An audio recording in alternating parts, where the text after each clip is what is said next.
ဒီတပတ်တော့ကျွန်တော်တို့အခုမြင်နေရတဲ့နေရာကိုတက်မှာပေါ့နော်ကျွန်တော်တို့နှစ်ယောက်ဒီတော့ရှေ့ကျိတ်တဲ့နေရာဟောပါကျွန်တော်တို့ဆရာကြီး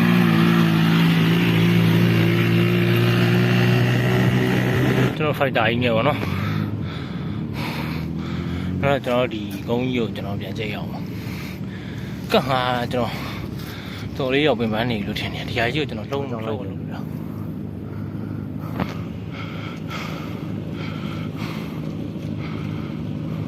နော်ကျွန်တော်ဆရာကြီးတော့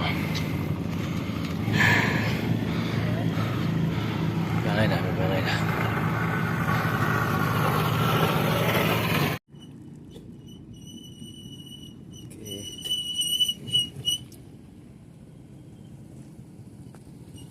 ထပ်ကြည့်အောင်မဒီကုန်းကြီးကိုကွာ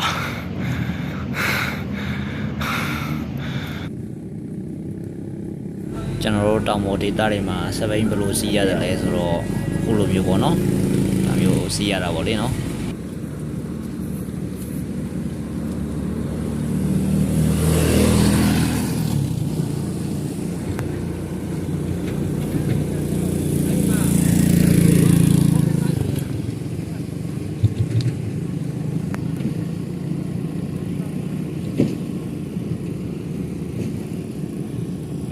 ခုမြင်နေရတဲ့ကုန်းပေါ်ပြန်တက်အောင်ပေါ့နော်ကျွန်တော်ညီကိုကတော့မှာစိတ်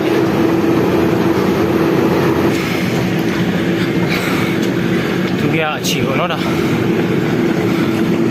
ကျွန်တော်ဖိုက်တာကြီးနဲ့ဟိုနေတာပုံမှန်လည်းဒါ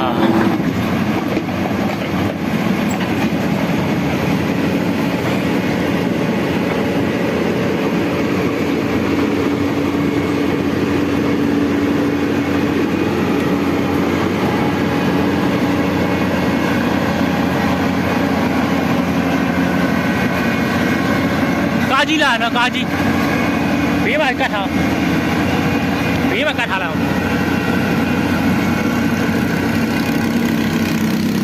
ောင်ဘာမှမပူနဲ့ကားနဲ့တွေ့ရအောင်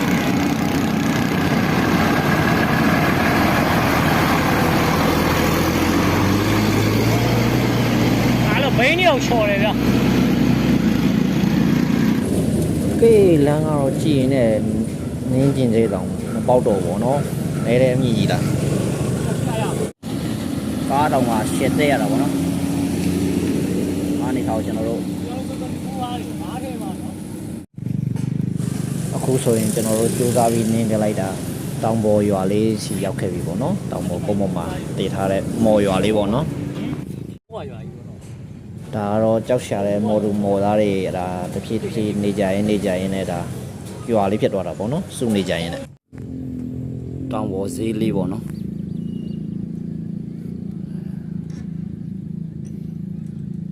တောင်ပေါ်ဈေးလေးပေါ့နော်ကျွန်တော်တို့ဒီဘက်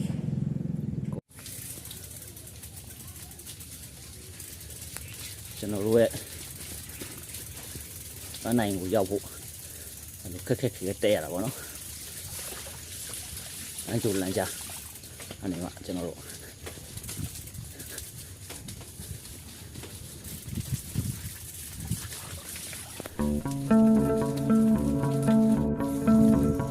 စောင်းမြုံနေတဲ့နေရာကြီးကိုရောက်ရှိလို့လာပါပြီပေါ့နော်ကျွန်တော်ဒီနေရာကိုရောက်ဖို့အတွက်ကျွန်တော်အသေးတန်ကိုစူးစမ်းပြီးတက်ခဲ့ရတာပေါ့နော်ဒီဘောကနေကျွန်တော်တို့ဘလောက်လာတဲ့ရှုခင်းလေးကိုတွေ့ရမလဲဆိုတာကျွန်တော်တို့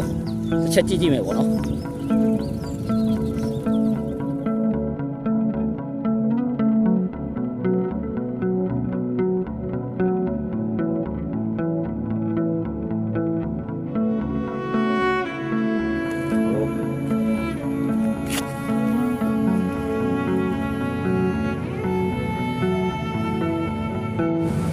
တောင်ဆွဲတောင်တန်းနေတာကာယံထားတဲ့ကျွန်တော်တို့တောင်တန်းတွေတောင်ပေါ်ဒေသရဲ့ဒါနဲ့နှခင်စီးစာအလားပေါ့နော်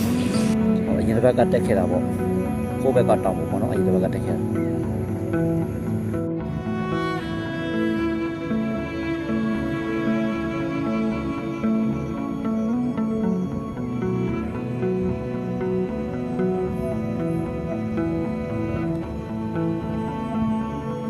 တော့ဘာမှတော့မဟုတ်ဘူးเนาะကျွန်တော်လုံနိုင်ခဲ့ပြီကျွန်တော်စီးနိုင်ခဲ့ပြီနင်းနိုင်ခဲ့ပြီဆိုတဲ့အရာလေးတွေကိုကျွန်တော်အမှတ်တရအနေနဲ့ကျွန်တော်ဒါလေးတွေကိုမှတ်တမ်းတင်ထားတာပေါ့နော်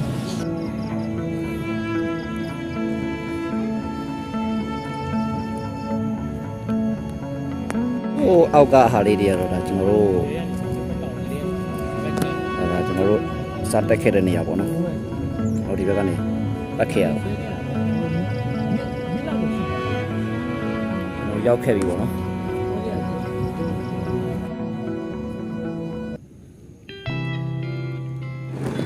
လူတွေဟာသူတို့ရဲ့ပျော်ရွှင်မှုတွေကိုသူတို့ရဲ့ကိုယ်ပိုင်ချိန်ကြီးမှာပဲရှာဖွေကြတယ်တချို့တော့လူတွေကသူတို့ရဲ့ပျော်ရွှင်မှုတွေကိုကလတ်တွေဘားတွေစတော့နေရာတွေမှာငွေကြေးအခကြေးတွေပေးပြီးမှပျော်ရွှင်မှုကိုရှာဖွေရတယ်ကျွန်တော်ကတော့ကျွန်တော်ရဲ့ပျော်ရွှင်မှုတွေကိုခါတလေမှာစပိန်စီးတယ်ခါတလေမှာလေ့ကျင့်ခန်းတွေလုပ်တယ်ခါတလေမှာတောင်ပေါ်တက်လမ်းလျှောက်တယ်ခါတလေတွေဆိုကော်ဖီတစ်ခွက်နဲ့တောင်တန်းတွေကိုငေးကြည့်ရင်တွေးရင်ငေးရင်နဲ့စိတ်ထဲမှာပေါ့ပါသွားတယ်လို့လေးလံသွားတယ်လို့တကယ်ဘဝရဲ့ပျော်ရွှင်ခြင်းအစစ်မှန်ဆိုတာဘာလဲလို့စဉ်းစားနေမိတယ်ကျွန်တော်ကတော့ကိုယ့်ရဲ့အချိန်လေးတွေမှာကိုလှုပ်ချင်တာတွေကိုလှုပ်ခွင့်ရသွားခြင်းကပဲဘဝရဲ့ပျော်ရွှင်မှုအစစ်မှန်လို့ပဲကျွန်တော်ထင်မိပါတယ်ဗျာ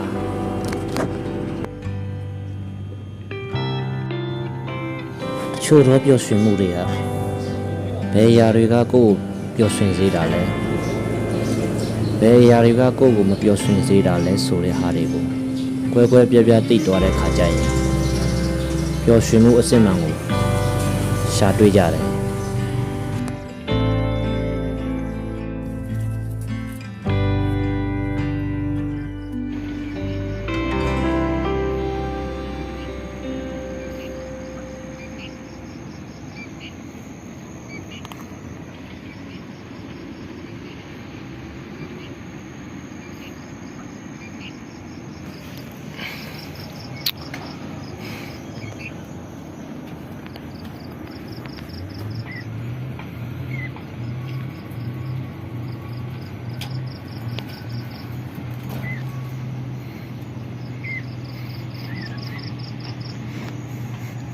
အောင်မြင်သွားပြီပေါ့နော်သူကအောင်မြင်သွားပြီဆိုတဲ့ဟာကိုသူကရင်ထဲကနေပဲကျွေးကြော်လိုက်တာပေါ့ပါဇက်ကနေသူကမအော်ဘူးကွာရင်ထဲကနေပဲအိုးဆိုပြီးတော့ရေးဆိုပြီးတော့ဒါကျွန်တော်တို့ခုနကတက်ခဲ့တဲ့လမ်းမှာပဲဒီကုန်းကြီးကကျွန်တော်တို့အခုကျွန်တော်တို့အဲ့လမ်းနဲ့ပြန်ဆင်းရမှာပဲ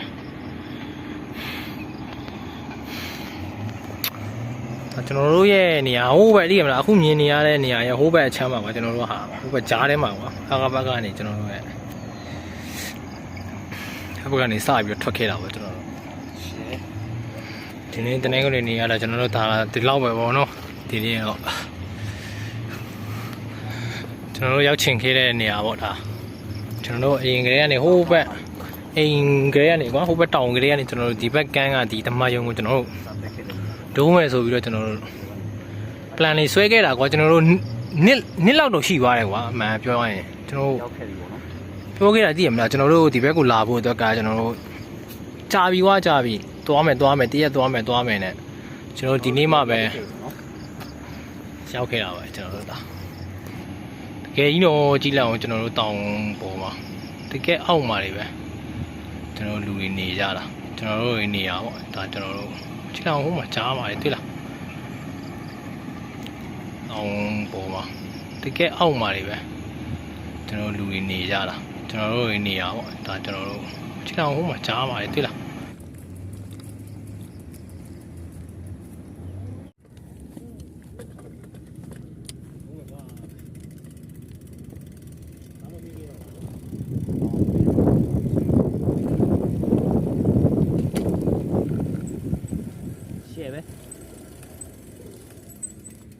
ရှယ်ပဲဟေးလွတ်ချလိုက်တော့ လွတ်ပြီးတော့